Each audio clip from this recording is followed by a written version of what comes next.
ଓଡ଼ିଶା ଯାହାକି ଏକ ପ୍ରାକୃତିକ ସୌନ୍ଦର୍ଯ୍ୟରେ ପରିପୂର୍ଣ୍ଣ। ଏଠାରେ ବହୁ ସଂଖ୍ୟକ ଆଦିବାସୀ ସମ୍ପ୍ରଦାୟ ବସବାସ କରନ୍ତି।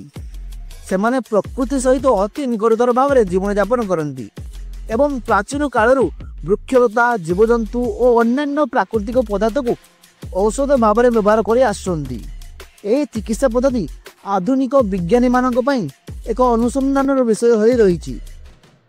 ଏହି ଚିକିତ୍ସା ପଦ୍ଧତିରେ କେବଳ ଔଷଧ ବ୍ୟବହାର କରାଯାଏ ନାହିଁ, ବରଂ ପ୍ରକୃତିର ପୂଜା, ପୂର୍ବପୁରୁଷଙ୍କ ଆତ୍ମାକୁ ସନ୍ତୁଷ୍ଟ କରିବା ଓ ଅନ୍ୟ ଦେବୀ ଦେବତାଙ୍କୁ ବଳି ଅର୍ପଣ କରିବା ଭଳି କାର୍ଯ୍ୟକଳାପ ଶାରୀରିକ ଓ ମାନସିକ ସ୍ୱାସ୍ଥ୍ୟ ପାଇଁ ସହାୟକ ହୋଇଥାଏ ବୋଲି ସେମାନଙ୍କ ବିଶ୍ୱାସ। ଉଦାହରଣ ସ୍ୱରୂପ କୋରାପୁଟ ଜିଲ୍ଲାର ତେନ୍ତୁଳିଗଡ଼ ଗାଁର ହରି ପାଙ୍ଗିଙ୍କ କଥା ଦେଖନ୍ତୁ।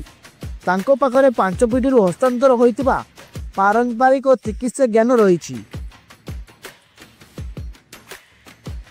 ସେ କିଡନୀ ରୋଗ, ଉଚ୍ଚ ରକ୍ତଚାପ ଏବଂ କର୍କଟ ଭଳି ରୋଗର ଚିକିତ୍ସା ପାଇଁ ପାରମ୍ପରିକ ଉପାୟ ଅବଲମ୍ବନ କରୁଛନ୍ତି। ଦ ହିନ୍ଦୁରେ ପ୍ରକାଶିତ ଏକ ରିପୋର୍ଟ ଅନୁଯାୟୀ ଆୟୁଷ ମନ୍ତ୍ରାଳୟ ଅଧୀନରେ ଥିବା central council for research in ayurvedic science CCRAS ତାଙ୍କ ସହିତ ଏକ ଚୁକ୍ତି କରିଛନ୍ତି, ଯେପରି ଏହି ପାରମ୍ପରିକ ପଦ୍ଧତିକୁ ସାଇଣ୍ଟିଫିକାଲି ପ୍ରମାଣିତ କରାଯାଇପାରିବ। ଏହିପରି ଅନେକ ଉଦାହରଣ ଉପସ୍ଥିତ ଅଛି। କିନ୍ତୁ ଆଜିର ଏହି ଦିନରେ ଏହି ପାରମ୍ପରିକ ପଦ୍ଧତିକୁ ବହୁ ବାଧାବିଘ୍ନର ସମ୍ମୁଖୀନ ହେବାକୁ ପଡ଼ୁଛି, ଯେମିତିକି ଜଙ୍ଗଲର ଅବକ୍ଷୟ, ଆଧୁନିକ ଚିକିତ୍ସା ପ୍ରତି ଅଧିକ ଆଗ୍ରହ ଏବଂ ଜ୍ଞାନର ସ୍ଥାନାନ୍ତରଣରେ ଅସୁବିଧା ଯୋଗୁଁ ଏହି ପ୍ରାଚୀନ ଜ୍ଞାନ ହଜିବାରେ ଲାଗିଛି।